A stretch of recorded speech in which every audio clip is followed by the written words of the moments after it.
Ladies and gentlemen, boys and girls, moms and dads, all ages, all sizes, aloha, kakahiaka, one and all. Welcome. It is a special edition of the SHOPO Hour and a Half, as a matter of fact.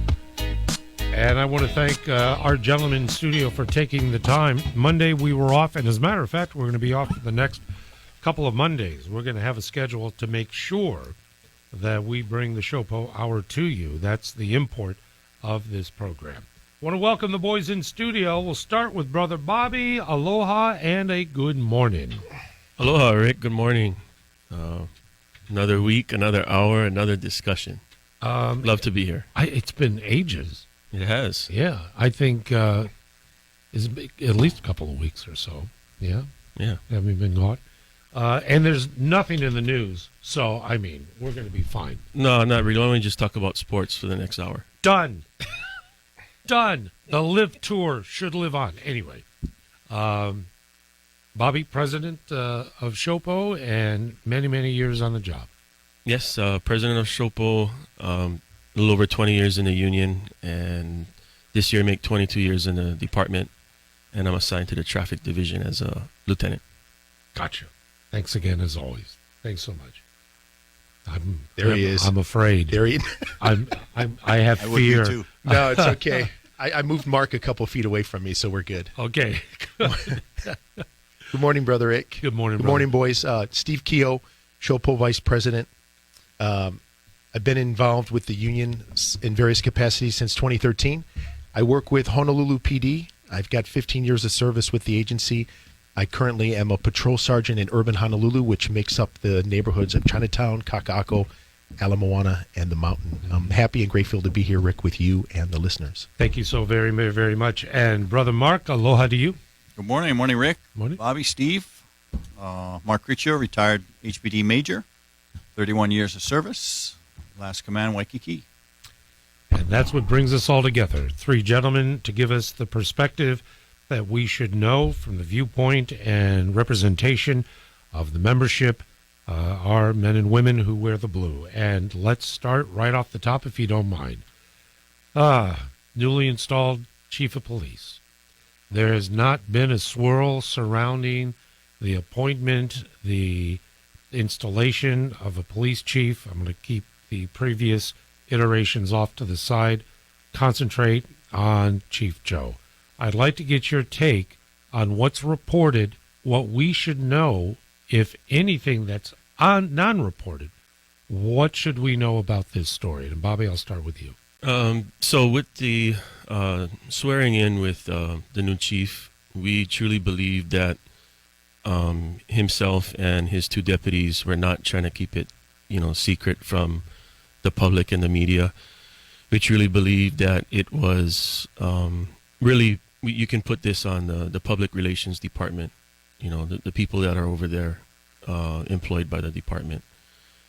Something like this could really just have been, solved by a quick, simple either news release or email. We understand that, they wanted to get Chief Logan in there as soon as possible. And as soon as he got his medical clearance, and they were notified that he was cleared to be sworn in, probably that morning, they made the decision, let's do it. So, he can attend the recruit graduation and then get on board and start making, his decisions on moving the department forward. Once they made that decision, they could have just had the PR department send out a quick email or press release to the media saying, look, explaining the whole situation and letting them know, look, there's going to be two ceremonies. It's going to be one more of just so that he can hit the ground running.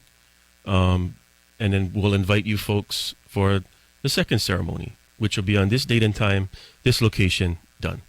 Then you get rid of the narrative of this was all done in secret. Right. Brother Steve?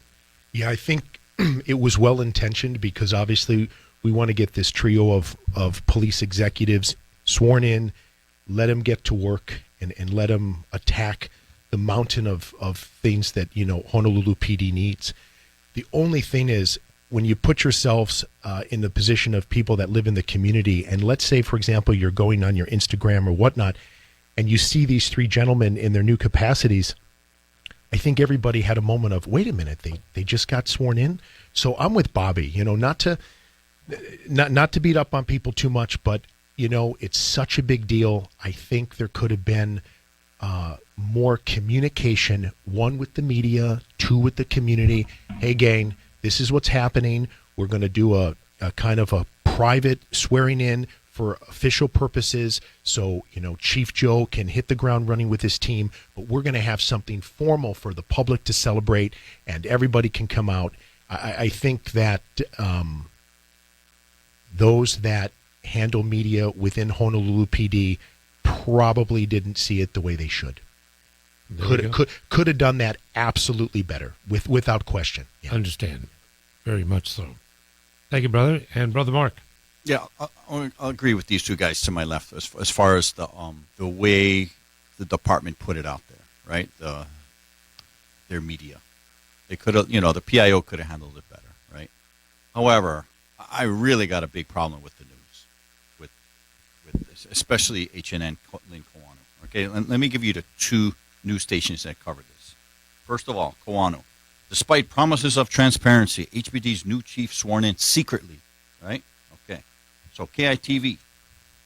According to Honolulu police officials, a brief swearing-in ceremony was held at 11 a.m. so Logan could officially get started in his role as chief. A public swearing-in and the ceremony will take place at the end of the month. Same thing. But Kawano got a blast out secret. We're hiding things. She's got to put a negative spin on every story she does about the Honolulu Police Department. I don't know what her problem is, but out of control this one. So she's got to get her act together. So to me, you want to talk about public confidence? When she puts stories like that out, terrible. Being in this business, the only thing I'll say, and please share everything, is I'm resistant to highlight an individual's work because it calls more attention to what is being done. I think what we're doing, the three of you especially, inciting the reality of what's real, I love that aspect. We've got people, my goodness, gentlemen, all three of us collectively have about 400 years in various capacities in this community. And you'll have individuals that it's low-hanging fruit. Either it's personally agendized or it's the management and production team of the news stations. It happens. And I'm not decrying or dismissing what you're saying. Yeah. I love the fact that we can counter it with facts and information, just as you three have done leading up to this. I don't want to empower individuals that have an agenda against the HPD. And I'll tell you this, I think for your listeners, I know that Bobby and myself from the SHOPO side, we're very optimistic that Chief Joe is going to address the community when appropriate, be transparent, and not be afraid to communicate about what's going on with his department, and really have that transparency with the community. Yeah. Obviously, though, not a good first start, and you're not going to hear me side with the media too often, but again, the optics on this were not good for the department. It didn't go over too well. And but we're excited. I know Bobby and other SHOPO leaders were going to be there at Chief Joe's swearing in, and we're looking forward to that very much. I want to ask Mark, the decision making of messaging, is the PIO unilaterally authorized to make the call on virtually anything and everything that pertains to media and the public?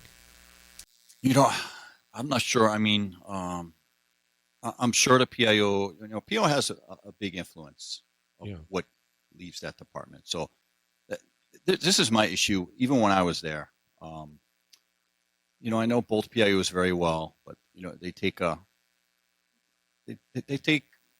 a moderate approach to things. If it was me, I would be taking a proactive approach, and I would be calling out bad stories. I would be calling out misinformation, but they don't do that. They're afraid of it's going to tarnish the image of the department. But to me, we got to come out swinging already, because we're just taking too many hits. Especially the story regarding the chief. I mean, what I'm reading, and I don't know firsthand, obviously, the whole thing with police commission not vetting, they took a full year. I mean, that, and then the preferential treatment that's being assigned to this. And here's Chief Joe trying to get the uniform on and get the job going, and this whole swirl. And Bobby, what's your reaction to that? And what, as we as the public, what do we need to know about the reality of this story? The reality is that Chief Logan, I think, is going to have roadblocks with the media moving forward, especially in relation to this story. That's why my comments are specifically related to that particular department. Because if you don't improve that portion of the department with the media, and you don't be upfront, transparent, and to Mark's point, proactive, then that's where you're going to get these negative spins on the story, and it's going to further depreciate the public's eye on what the department looks like. So people that are listening now, can we, there are some that are going to say, well, SHOPO boys and Mark, you're just trying to put a spin on a spin. When in fact, if there's smoke, there's fire. I'm just speculating that some folks, that's what's going through their minds. So, especially for Chief, how can we support Chief Logan? And then what kind of discernment, what kind of filter, what kind of, that we should employ while we're digesting news, information, and stories on all fronts, social media to local networks? Well, that's a hard one because, you could see, even forget local media, right? You could see national media, the way the spin is put on stuff, right?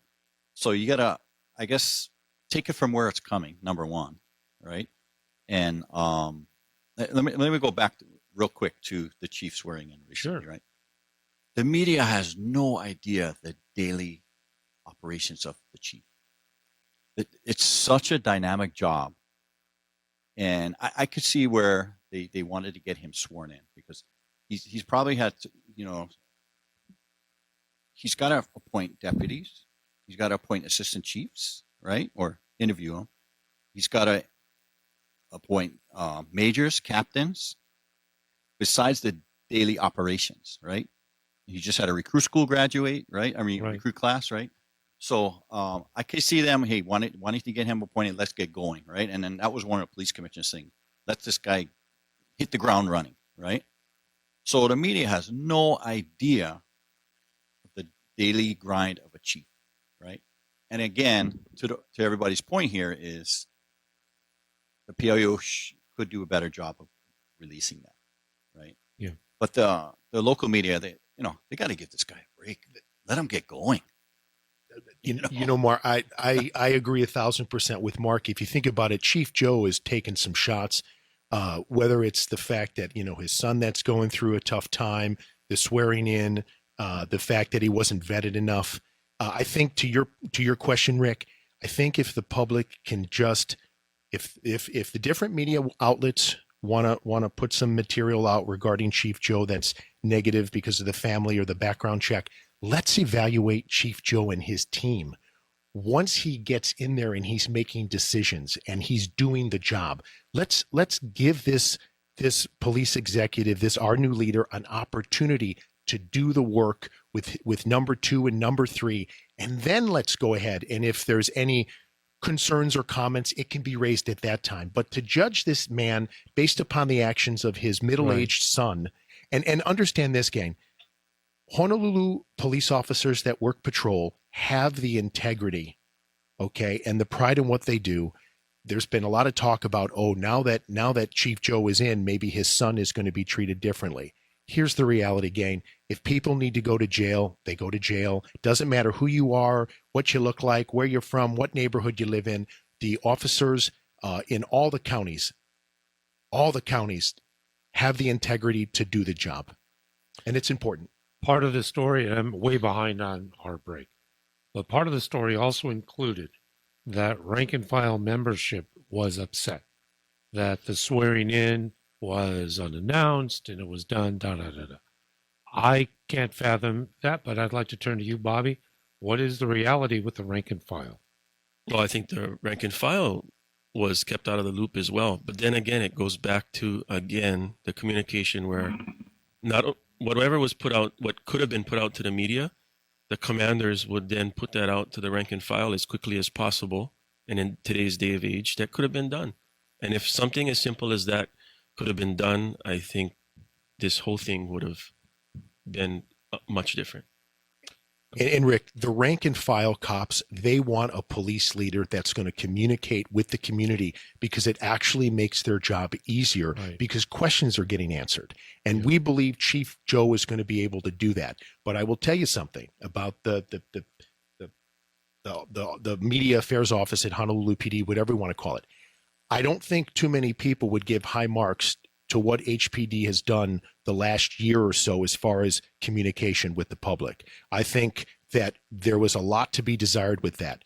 And if the certain individuals that were controlling what was said and wasn't said over the last year, I think they need to reevaluate that position. But something tells me Chief Joe and his team are going to make some executive decisions and eventually get out in front of all that. I've mentioned morale and impressions. I want to turn to Maui, if we can, after the break. And we're delighted that the boys are in studio. The SHOPO Hour underway. Bobby, Steve, and Mark, and you at 521-8383. Short break before the bottom of the hour. It is already 7:25. Welcome back. We have just a few moments before the bottom of the hour. We'll turn to Maui PD after the bottom of the hour break. Just final thoughts on Chief Logan and the situation. Chief Logan was set to appear on this program upon selection. And unfortunately, some issues arose, but the invitation was given to appear on this program Thursday mornings at 7 a.m. And the invitation was accepted by then Chief-elect, if you will, Joe Logan. And he assured me in the studio upon swearing in that he would be delighted to take questions. And so congratulations on the swearing in, officially Chief, and now standing by for Chief Logan to join us on this program. And I think it'll be a great benefit for the public to hear firsthand from the Chief. Bobby, a thought or two before we go to break? No, I think what you said is very accurate. You look at what Mayor Blangiardi does every Wednesday.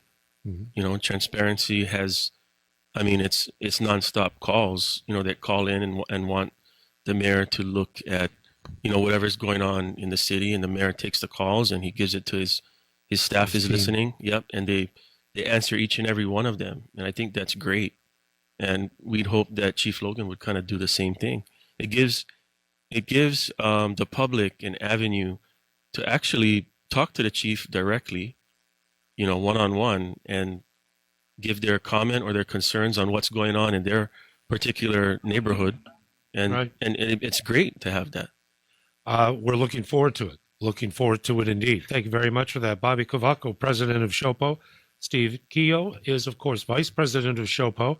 And Mark Criccio is president of Playboy Centerfold from 1978 to 1991. I believe that was your term? Yeah. Was that? Yes. Okay. Yes, for sure. Brother Mark, retired major, serving over 31 years with the Honolulu Police Department. We are going to take this very short bottom of the hour break. What is taking place on Maui with the Maui PD? We'll find out after this.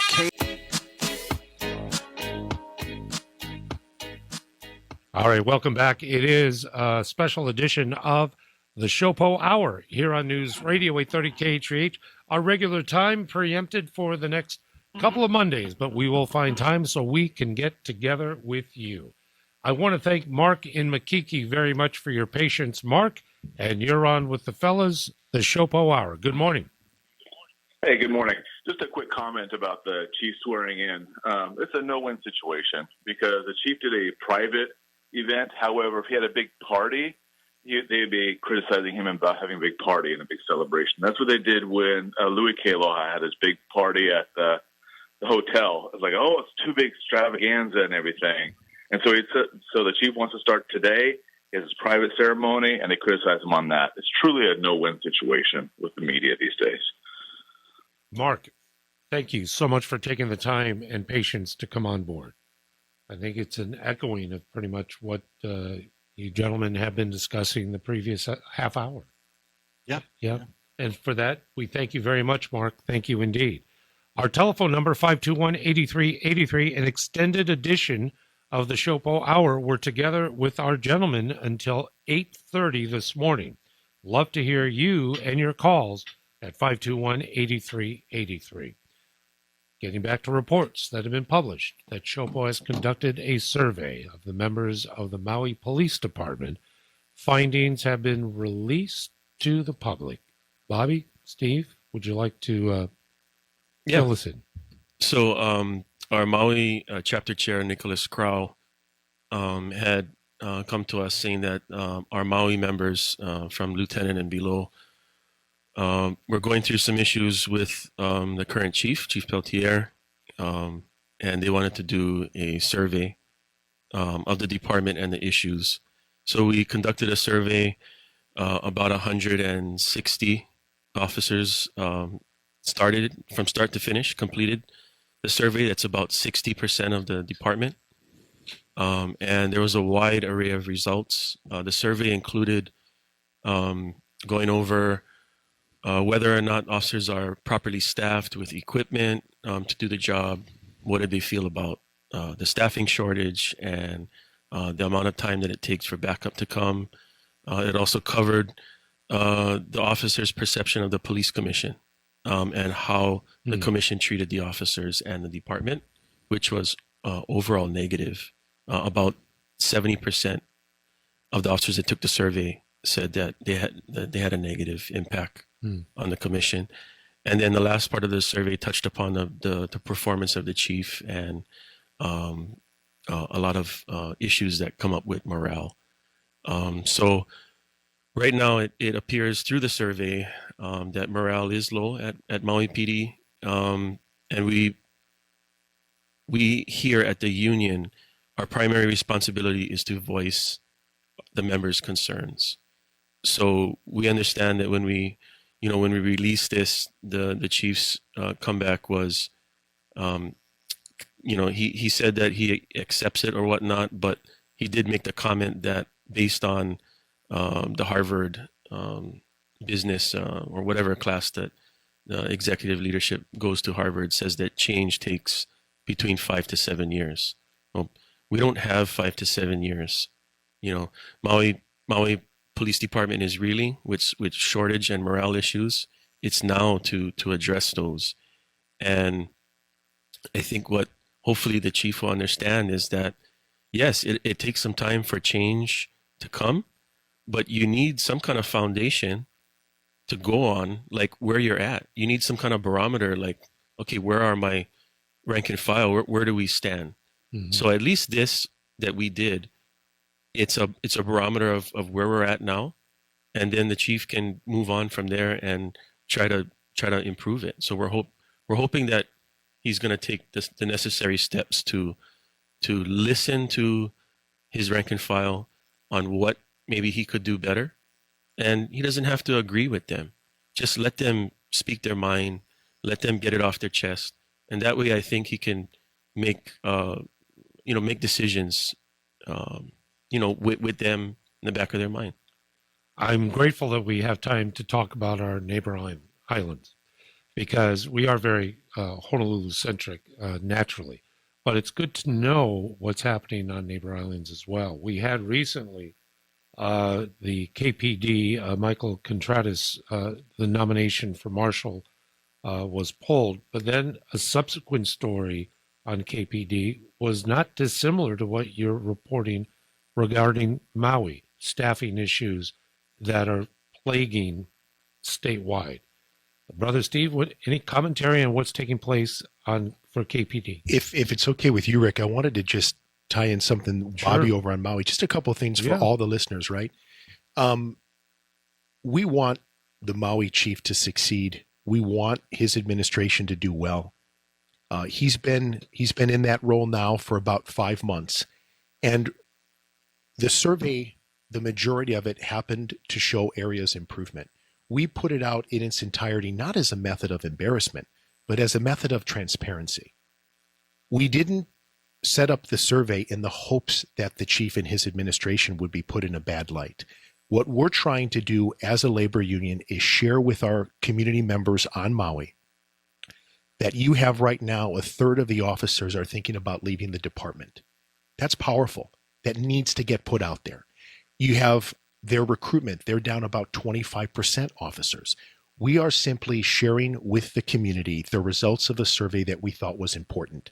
We're not trying to embarrass. We want change to occur. And if the union can get involved with Chief Pelletier's administration, we're happy to do it. We want to dispel anything out there that this is an attack against the chief. It's not. It's important for the community on Maui to know that Nick Crow, who's our head union guy over there, he reached out to the chief and wanted to give him a private screening, just to give him that respect as the chief. It wasn't able to happen. We were there for 3 days. Bobby, myself, and others, we went there. We wanted to share the results of this survey because we felt it was important. Because I said this on many times, Honolulu PD, Maui PD, Hawaii PD, Kauai PD, we're your police departments. That community needs to fully get the picture that, hey, it's not perfect. And whoever can come and help out, that's what we need to do. And that's the biggest thing, is that this was not some type of smear job. This was done so the members could be heard, Rick, and that's where we're at. So I just wanted to talk a little bit more about the Maui survey, why it was done, the context of it, and they're having a crisis over there. It's not meant to be dramatic, and there really needs to be attention paid to morale. It's the most important thing you can have in any agency, and right now you have a third of Maui police officers thinking about working for other agencies, and you have morale in the negative that's over 70%.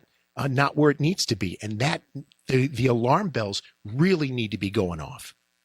And briefly, because the break is coming up again, KPD, just want to make reference to, Bobby, would you like to share? Well, with KPD, we're going to be doing the same thing with that department. We're in the process of forming a survey for the Kauai members, because the SHOPO leadership over there wanted to do a survey because they're having issues with their chiefs. The recent media with the TSA gun in the backpack. So we're going to do the same thing. We here as a labor organization, when we hear things from our members, we can't just dismiss it. We can't be dismissive to it and say, oh, well, yeah, we understand things are kind of, messed up there, but you know what, we got other issues that we got to take care of. No, if they're going to come to the forefront and say, look, we want to speak out against this, or we want to be heard on this, we're going to take their concerns and go ahead and move with it and try and do what we can to the best of our ability to improve that situation. There you have it. Thank you very much, gentlemen.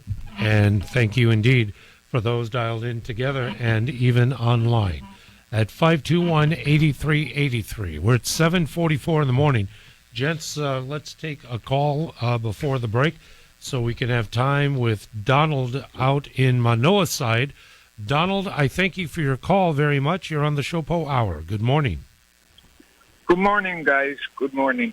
I just wanted to share something I can see from my point of view. It's change. Brothers out there, we all local kind style, and the change, somebody new, change the format. I think that's an issue too, because I don't like change, and I'm pretty sure all our officers are trying to figure out, okay, we used to do this way, but the kind now this guy like us do them this way, and that's real. What level you at? HPD, private sector, it's always like that. I think that's the problem. All right. Thank you very much for your commentary. Gentlemen, response? Well, Donald, thanks for calling in. Your comments are very accurate. A lot of people are resistant when change comes into the mix, and I think to make it more clearer, that's when the communication comes in. It's okay for the chief to make change and move the department forward, but there needs to be that direct line of communication from top to bottom to the lower rank and file that, look, these are what the changes are going to be. These are the justification for the changes, and put out the goals and objectives and how are we going to reach at that point. And that's what needs to be done, that line of communication, in order for it to be effective. Thank you very much for the call, indeed, and thank you, Bobby, and thank you, Steve and Mark in studio. The SHOPO Hour, which is extended to the bottom of the 8 o'clock hour, 8:30, will continue with more of your calls in a moment. KHVH Traffic. Welcome back, one and all. It is special edition of the SHOPO Hour, taking place right now here on News Radio 830. KHVH. We have, of course, Bobby, Steve, and Mark in studio, as always, with much appreciation for the extended time today. All right, we want to go back to the lines. If you would like to call in and be a part of the program, please do so at 521-8383. Diane in Waikiki. Thank you, Diane, for your call, and you're on the SHOPO Hour. Good morning. Good morning, everybody. First of all, I'd like to say I cannot thank these three gentlemen enough for taking their time to meet with you every week and let us listen. In the past, I have not had great relationships with Honolulu Police Department. I've visited here over 49 years. I've been coming. I've lived here for 22 years. I've had one good experience. I also am not really big on unions until I listen to these three wonderful gentlemen. I just want to mention about the Logan issue. I'm sick to death of people Monday morning quarterbacking on everything today.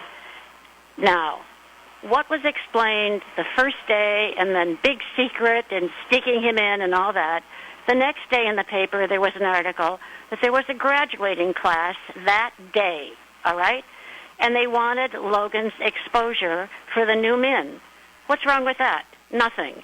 Now today, just to let you gentlemen know, the big question in the advertiser is something about how was this handled. I'm just sick of it, okay? I mean, I'm sick of it, and I'm proud of everything you gentlemen do and say. Thank you. Diane, thank you so very much for taking the time. And Brother Mark, your thoughts about her call. Diane, thank you for calling. And, I worked in Waikiki as a sergeant. I was there as a commander. And, man, I love working in that place because of people like you and, people from all over the world and meeting different people. And, you hit it on the head. And I'm glad you're calling in and people are realizing the spin that these news organizations are putting on the police department. It's like, again, I'm going to go back to, if you want public confidence, I mean, stop spinning stuff like this. It was no big deal. Exactly. There was a graduating class, but was that all over the news? Maybe one organization covered it. That's it. Mm-hmm. So, and, how is he going to address men and women of just graduating if he's not the chief yet? So, of course he had to be sworn in, and there's nothing secret about it. But Diane, thank you, because taking the time to articulate and share is representative of the general public. And that's why I'm so happy when we have people call in, whichever position, it's reflective of our community. And I hope her call represents a great deal to all three of our gentlemen here, that the vast majority of us as citizens, we support, we appreciate, and we are very grateful for the service provided. News Radio 830 KHVH 521-8383. Telephone number, House Bill 1567. There was a concerted effort to urge the governor to veto last week, and that was on the grounds of Honolulu Hale and more. And I'd just like to get your take on that event, and what more do you recommend that we do with the June 27th deadline that the governor has in regard to a decision to veto or not? That press conference for HB 1567 was, a huge deal. It was I think it's the first time that we had all four mayors, prosecutor, along with the police department and the union at one time. Holding mainland chiefs, and from San Jose, police union, speaking out on one particular topic. So I think everybody was heard. I think the governor has really got the insight of everybody collectively, and I think he's going to make the right decision. Thank you for that. Good to hear. And amongst, as you mentioned, was Sitting County Prosecutor Steve Alm. And on the mainland, there's a lot of activity in regard to prosecutors, DAs, etc., to the point where one has been recalled in San Francisco, which is astounding. I used to live in the Bay Area. I've never heard of anything of that nature. There must have been something on a path that was egregious enough for the general public to actually vote for that recall. Thoughts about relationship within law enforcement and the role of the prosecutor, and even here at home. And Mark, start with you. Well, I think last show at the end, somebody brought up Prosecutor Alm, and then I said, well, we don't have enough time. So let me get into a few things with Prosecutor Alm. When he got in, everybody in the department was optimistic something was going to get done. But as we go along, and nothing's really changed. I know he wants to bring. I know he wants to bring weed and seed to Waikiki. It's downtown. I'm not sure how it's working out, but but rank and file is still frustrated with the prosecutor's office. I really feel for the small businesses, especially the ones in Waikiki that I dealt with prior to, habitual property crime, right? When they passed that law, everybody was so happy they were going to get relief with this. And the prosecutor's office, like a lot of mainland prosecutors' office, are interpreting the law. There's a the law is specific on what you could charge, right? But the prosecutor's office came out with a memo saying, no, we're only going to prosecute this law if the suspects had this, and this, right? One of them has to be convicted felon. The law does not state that. Basically, if you have 3 misdemeanors or 3 petty misdemeanors, they could be charged for a habitual property crime. Prosecutor will not take it from us. Additionally, the prosecutor will only take the case if a theft is involved. The section of the law states property crime, which means trespass, criminal property damage. They will not take cases with that. Okay? So it's very, very frustrating for us as enforcing this, especially I really feel for these small businesses, right? And what else? Conferrals. Detectives are pulling their hair out. So they have cold cases.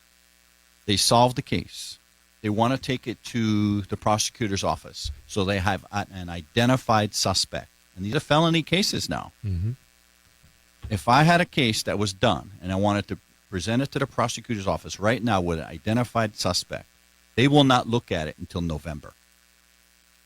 So now you have this guy who's identified. He's out there. He or she is out there. Multiple cases. Prosecutors won't touch it till November. Won't even look at it. And that gets the process started, right? So let's say they accept the case. It still needs to go to grand jury or some type of, get through the court system. So you're not looking for another 4 to 6 months before this guy's brought to justice, right? So the ideal call to action for the prosecutor is what?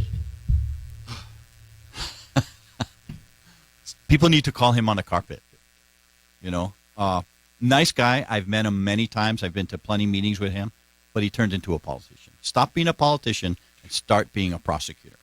It is coming up. We're at the top of the hour already.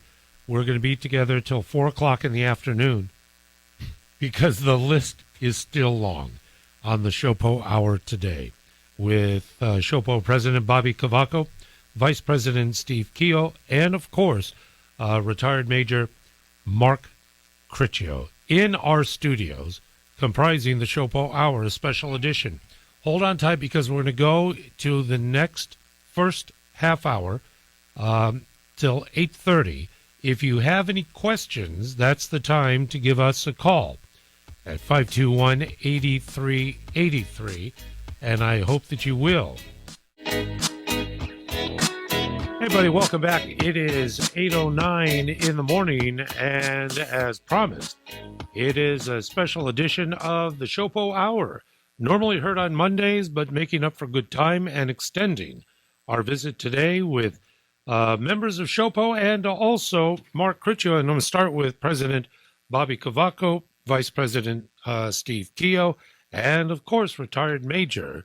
He is Mark Critchio. And it is hour number 2 that we're getting involved with. We've covered a lot of ground, but we want to step back for a moment because 1567, that is such a profound measure. However, cautionary tale that Steve Keogh is going to share with us. Steve, what should we know? Yeah, Rick, I just thought it was important to share with you and the listeners that, Bobby and I and others on the state board were there. And if you listened carefully to what some of the political leaders were saying, they were saying that this is not the bill and it should be vetoed. However, there were certain politicians that were talking about coming together and reintroducing this with the buzzword was, we need to collaborate.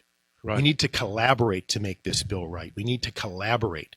And I just want to caution all the listeners to please continue to be vigilant. SHOPO is going to be vigilant that we don't want this revisited. We don't feel in any capacity that this is going to keep our community safe throughout the state. And I think it was just important that, again, why leaders came together, and that was great, and everybody came together and said, governor needs to veto this bill. There are those in positions of power and authority that kept talking about we need to have a collaborated effort and let's reintroduce this and bring it back. And that was like nails on a chalkboard for me. And I was like, oh, no. We're not, we're going to stay vigilant and let's hope that we don't get anything like that. And as far as, Rick, the San Francisco DA getting recalled, if you think about this, how bad must it have been in that community that the people of San Francisco recalled this individual? And I think, to your point before the break, it sends a message that this progressive criminal offender first over the victim and this dismissiveness to property crimes and theft and not supporting small business is not going to stand. And we don't want any of that to come into the counties here in Hawaii. And I think it sends a strong message to the prosecutors in all counties throughout this amazing state that this type of mentality and this type of laxed attitude regarding allowing the offenders to basically get the empathy and compassion from the prosecutor's office. Everybody gets the due process. But remember, the victims need to be heard. I just wanted to say that, Rick. I want to share something very quickly and then turn to Mark, is that I understand, according to reports again, that we have Homeland Security involved with what is termed organized retail crime here at home. And I've shared with listeners coming back from Seattle. I witnessed at the entrance of a Target store and in a drugstore I went to in the neighborhood I was staying in. Individuals walk in. Individuals have their own baskets or the basket of that store. They fill that basket.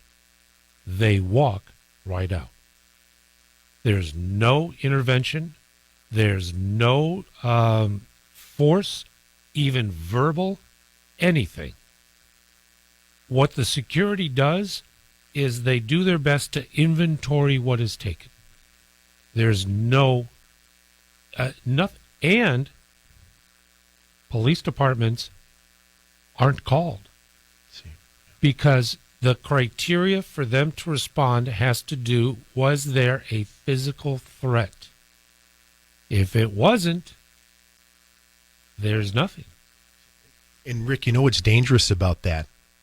Large box stores might be able to put up with those kind of losses for a while, but then what they're going to do, they're going to close their doors. They're going to leave those communities. Yeah. And then where are people going to go, let's say, to get their medicines or to get whatever they need around the corner?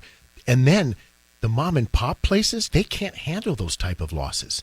Eventually, you're going to have communities that aren't going to have, I think, basic stores and services with those type of laws in place or not prosecuting for certain dollar amounts, right, Mark? I mean, yeah. I couldn't believe it. Yeah, that's what I was alluding to before. Like these poor small businesses, like the 7-Elevens and the mom and pops, and like ABC stores, right?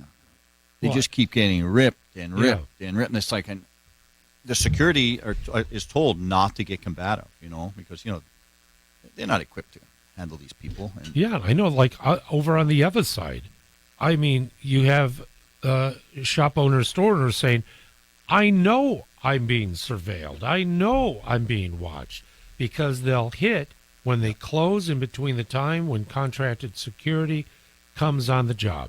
That window, boom. This is not just happenstance and people that are desperate to try and feed their families where they may be homeless or indigent or whatever.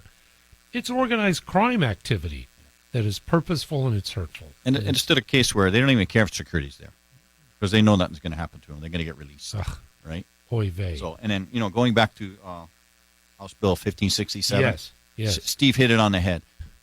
They had that little collaborative meeting, but they don't want to get rid of it. They want to keep on with bail reform, and they say, "Oh, we need to just tweak a few things in it." But no. We don't need bail reform. Period. And we don't need it at all. The system works. You got prosecutors and judges letting these people go already. We don't need the legislator to let them go. And when I was in the audience there, Bobby was up on the panel. I would say the mayor that took the strongest position against this was Mayor Rick right here in Honolulu. Yeah. He was adamant that he doesn't want this in his county and under his leadership in any capacity. I think we can be a little bit comforted, at least that Mayor Rick here in Honolulu was very adamant that he didn't want to see that take place. The other county mayors, not so much. 8:16 in the morning, and let's take a call from Ruth in Kapolei before we get to our primetime traffic update. This is special edition of the SHOPO Hour, continuing to the bottom of the hour, and I would like to welcome Ruth in Kapolei. Good morning, Ruth. Hello? Good morning, Ruth. Welcome to the program. Good morning. I agree about this bail reform thing. I am so disgusted because the criminals are just let go. They go into stores and grab things and walk out and nothing happens. But law-abiding citizens like myself aren't allowed to protect ourselves. We can't have a weapon of our choice to protect ourselves or our family. But the criminals can run around with all kinds of weapons, and they're okay. It's got to change. Thank you so much for sharing, Ruth, and she's very representative of so many people in the community. When people call to say it has to change, how does that change become affected?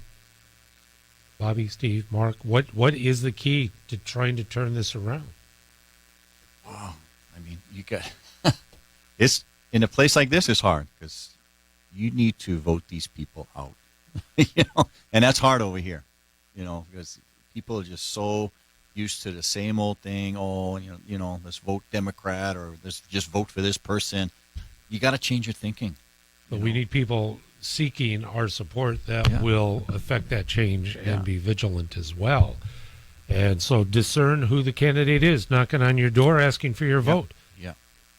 Yeah. Mark said it on previous shows, Rick. We need to hold elected leadership accountable. They need to do the will of the people. And I think, to your point, it just means that this is our community. And we're going to need to stay vigilant that it doesn't get hijacked to such a regard that we don't recognize the own counties that we're living in. I know we have to get to a break, but I don't want to take it yet because an important issue I want to make sure we have enough time for. Reports are that HPD here at home is going to call for limits on the amount of overtime that officers can earn. Is this, one, a true statement? Is it accurate? And is this, in fact, on the agenda to affect our men and women in uniform? We haven't been approached yet by any kind of limit that is being proposed. Mm-hmm. It's possible that the HPD leadership is discussing that, but I think there has to be a fine balance between, amount of overtime work versus to make sure we have proper, adequate coverage on the road for answering 911 calls for service. So there needs to be a balance there, I believe. It seems to be almost an inevitability, of course, and how you can, when we're understaffed, and then mitigate the amount of service just increases the possibility of lack of service.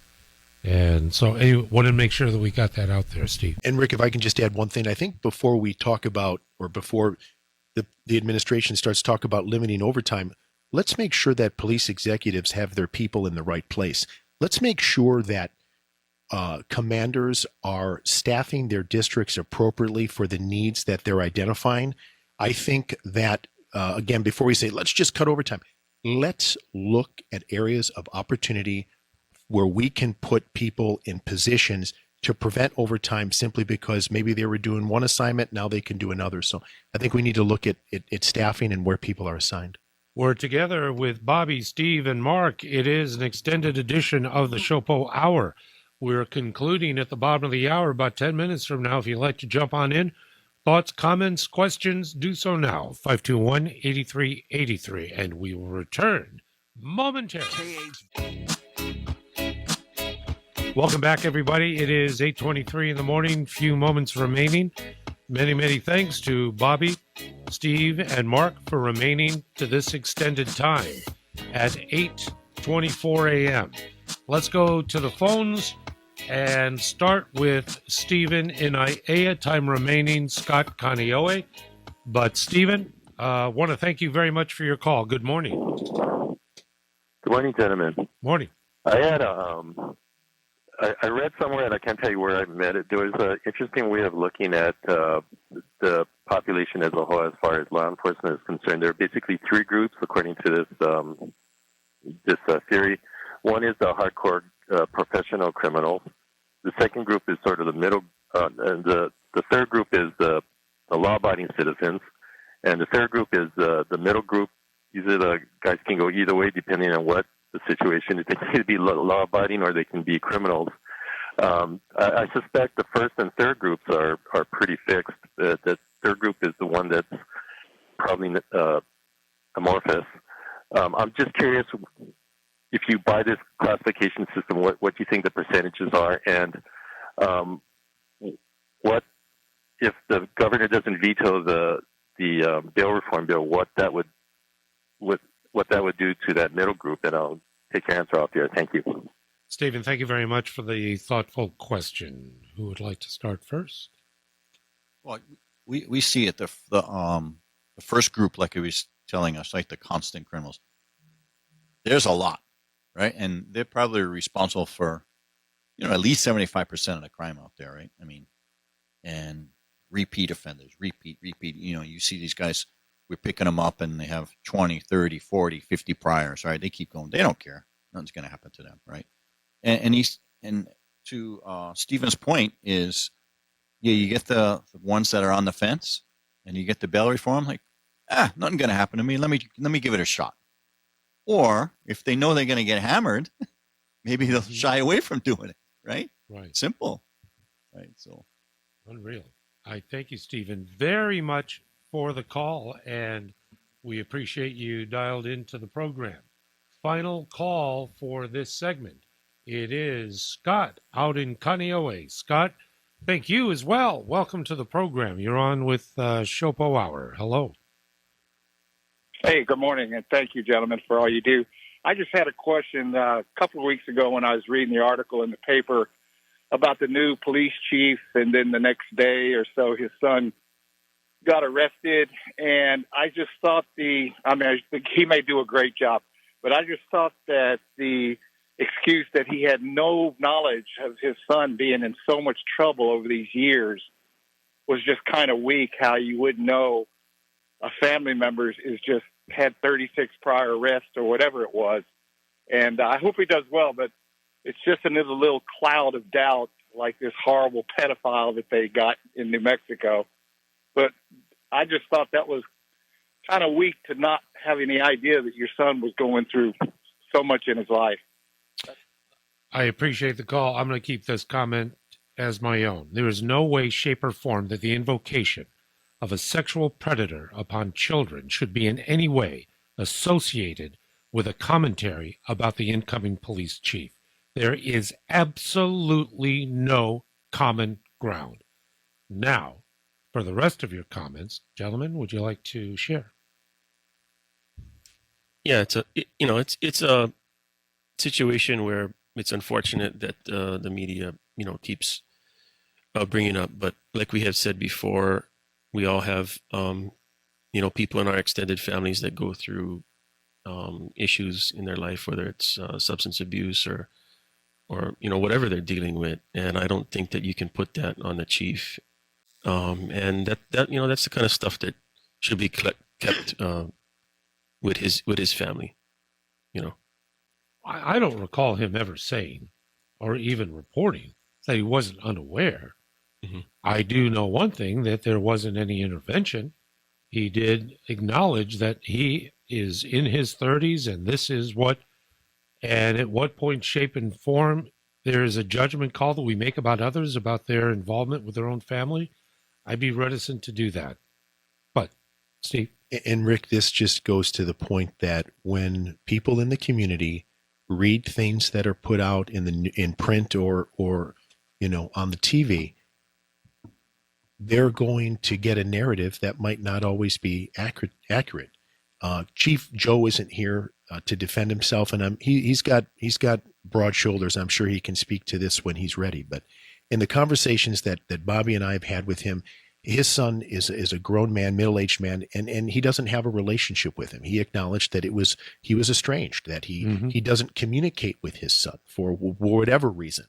And so for me, as a cop hearing that, it's believable that he would not know what's going on in his adult son's life if they're not in communication.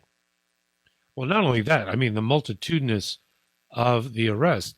Listen, this isn't a preferential thing about being arrested and let out. This happens all the time. This isn't new and unique. It's happening within all areas, and that's the unfortunate part at large. Yeah, just about 20 seconds. Got it right. I was just going to blurt out that if Chief Joe's son happens to get picked up on a case or a charge, I actually think that it's his dad being the chief of police means that he could get actually maybe some harsher punishments. I don't actually think this is going to go well for him at all. If the narrative is, Chief Joe's son is going to get a pass because his dad's the chief of police, I actually think that's going to be the complete opposite. HPD is going to do what they've done, or whatever agency would do the hookup. But as far as the criminal justice system plays out, I don't think it's going to benefit him. It is already the bottom of the hour. I want to thank so very much President SHOPO, President Bobby, Vice President Steve, and Mark Criccio, retired major with HPD. Gentlemen, thanks for the extended time. Wishing you the best. We'll connect for the next time around, but we have 3 seconds to talk sports. Well, time is up. Anyway, thanks, gentlemen. Thanks so very much, brothers. And thank you for joining us for an extended edition of the SHOPO Hour.